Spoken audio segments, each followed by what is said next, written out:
Susana Lopes, Why a World Pregnancy Day. That's the name of her talk. And Susana Lopes is the Secretary General of the Prenatal Alliance, and we used to call her our locomotive. She's one of the founders. So we are together for now 5 years. Yeah. President of the Norwegian Association for Prenatal Education, and a dedicated prenatal educator, yoga teacher, author, and speaker. With 20 years of experience, she empowers expecting mothers to enhance their health, manage stress, and connect deeply with their babies. A mother of three, an author of Yoga e Maternidade, she integrates her expertise in prenatal and postnatal yoga, Pilates, and children's yoga. Inspired by nature's rhythms, she advocates for conscious pregnancy, supporting women in harmonizing with life's natural cycles. Thank you so much. Thank you, Carla. Thank you, Laura. I'm so happy that I'm here with you all today. We are all founders of our dear Prenatal Alliance, and happy World Pregnancy Day for everyone. I want to start by remembering the moment I found out I was expecting my first child. I had a feeling of excitement, of joy, but also a little bit of panic because I was stepping into a whole new world, one that will change me forever. But what I didn't expect was how soon I would have to leave my baby behind. Fast forward to just 2 months after giving birth, and I was already back to work, missing my baby incredibly, emotionally broken from wanting to be close to him. Instead of breastfeeding on demand, I was leaving him in the hands of people I barely knew. And yet I feel I had to prove I could do it all. So how many mothers here have felt the same way and the same pressure? But what if I told you that those early months of pregnancy and motherhood shape not only us, but entire societies? I call it the hidden power of pregnancy. Because pregnancy is not just about growing a baby, it's about having the foundation for a human being's lifelong physical, emotional, spiritual, and social well being. Yet society often treats pregnancy as a phase to simply just go through rather than a life demanding period. I remember the research of Catherine Monk that struck me at the time. She's a professor of psychiatry at the Columbia University, and how she explored how pregnant women's mental health state can shape the child's psychic. Her research suggested that maternal mood could be transmitted to the fetus, influencing development even before birth. In her studies, pregnant women, both those with normal moods and those experiencing anxiety or depression, were monitored alongside their unborn babies while undergoing some stress-inducing tasks. While all the mothers exhibit psychological stress responses, only the babies of anxious or depressed women showed signs of distress. Monk explains that this heightened sensitivity to stress could come from genetic predisposition or from the mother's emotional state actively shaping the baby's nervous system through hormonal and psychological changes. These prenatal influences appear to persist after birth, affecting temperament and stress regulation. As Monk puts it, the roots of temperamental variation may go back to the womb. Maternal stress alters the placenta and slows fetal neurobehavioral development. So scientific research in epigenetics and neuroscience has confirmed that prenatal experience can shape cognitive abilities, immune function, and even the risk of disease like diabetes, obesity, and mental health conditions can appear. Factors such as nutrition, persistent stress, and emotional well-being influence the gene expression and long-term health. So for me as a mother and a long-time prenatal yoga teacher, this was important for me to know. On the other hand, a child who was nurtured in the womb free from excessive stress and with proper nutrition, had a better chance not of just surviving, but of thriving. This is why we must ensure that expecting mothers are giving the care, support, and respect they deserve, because this could be the game changer of our societies for a more sustainable, peaceful, and loving world. And yet, despite its enormous breakthrough with over decades in science and research, is not yet given to pregnancy its proper value and recognition. But let's be totally honest here. Pregnancy is not always celebrated. A lot of times couples think about having babies as a weight instead of a blessing. Childbirth is like a crime scene, picture as a moment full of pain and blood that needs to be controlled before it gets totally out of control.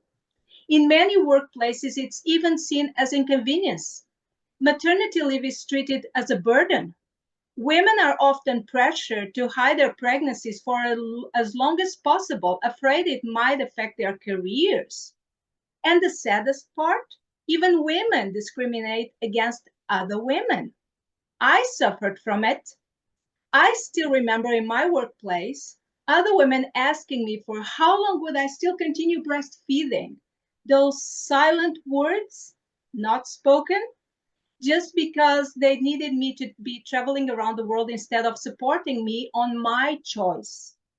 So, can you imagine what happened when I had my second pregnancy? I stand up and I wanted to do what I wanted on my birth. And I breastfeed my baby for 3 years just to be called an extremist. And I started thinking, how did we get to this point? Birth is a collective experience of humanity. Everybody experiences it. Motherhood was never meant to be a solitary path. Throughout history, women have leaned onto one another for support. Yet modern society isolates mothers, making them feel they must bear everything alone. I am originally from Portugal, and I moved to Norway where I had my third child. When I called my mom, giving her the news that I was pregnant again, my own mom said, "Are you crazy? You're having another baby?" So what did I do?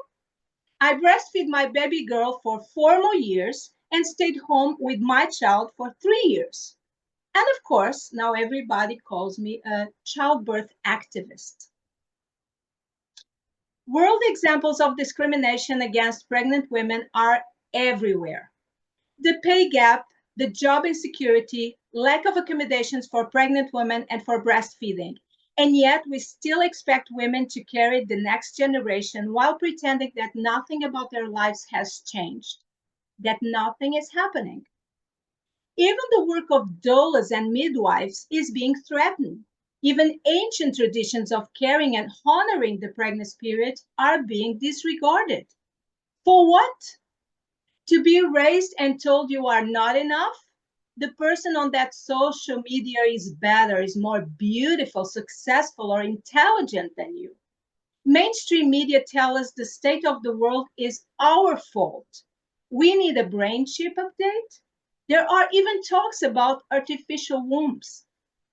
So I wonder, what about the art of being born, the art of human connection and healing?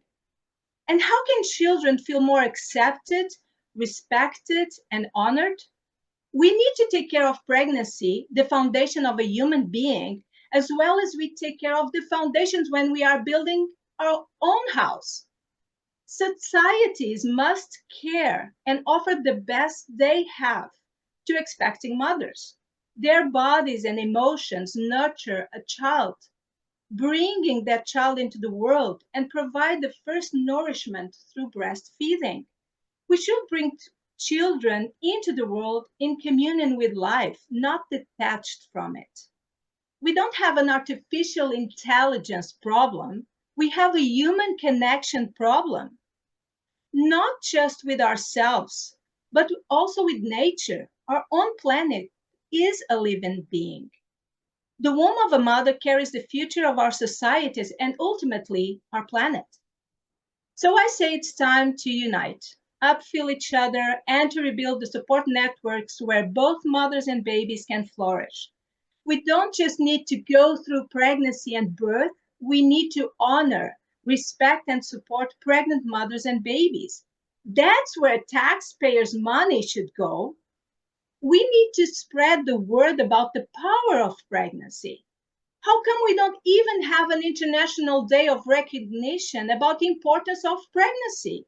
No, just think about it. We have World Egg Day, International Carrot Day, World Toilet Day, and I could just go on, right? But there's no World Pregnancy Day. How does this make any sense? This is why at Prenatal Alliance we proclaim World Pregnancy Day on March 22. If no one does it, we do it. If not when, now it's the time. If not us, who will do it? We need mothers to raise their voices. We need organizations to speak up. We need world leaders to listen. Because pregnancy is not just a personal journey, it's a societal responsibility. Pregnancy is not just a time of physical change for a woman. It's a time when mental, emotional, and social health can be profoundly affected. The goal is very simple: to highlight the importance of supporting women throughout their entire pregnancy journey, from conception to birth and beyond, and even more, support educational policies so that children and the youth understand the implication of their choices later in life and how important it is the environment they create to conceive a new baby. Research on the World Health Organization and UNICEF shows that maternal well-being directly impacts childhood development, shaping a baby's cognitive abilities, stress responses, and overall health outcomes. But it's not just when the baby is out, it starts from the moment of conception and even before, when we prepare ourselves for conception. Countries like Sweden, Norway, and Canada already have progressive maternity leave policies offering anywhere from 12 to 18 months of paid leave. And guess what? These countries also rank among the highest in childhood well-being and maternal health. And yes, there's still a lot to do. Meanwhile, in some countries, new mothers return to work within weeks, while still physically recovering and sleep deprived, breaking the so important feeling of attachment, security, trust, and connection with their baby. Definitely, babies are resilient, but what kind of society do we want for our mothers and for our babies? The World Pregnancy Day Manifesto outlines key important points for change. Start recognizing pregnancy as a vital stage of life in our societies. Stop taking care of pregnancy and birth as a medical emergency. Pregnancy and birth are natural moments in a woman's life. The body of a woman is prepared for it. And yes, in case of an emergency, we have built safety. But the more a woman feels empowered and informed, the less intervention she needs to move throughout pregnancy and childbirth.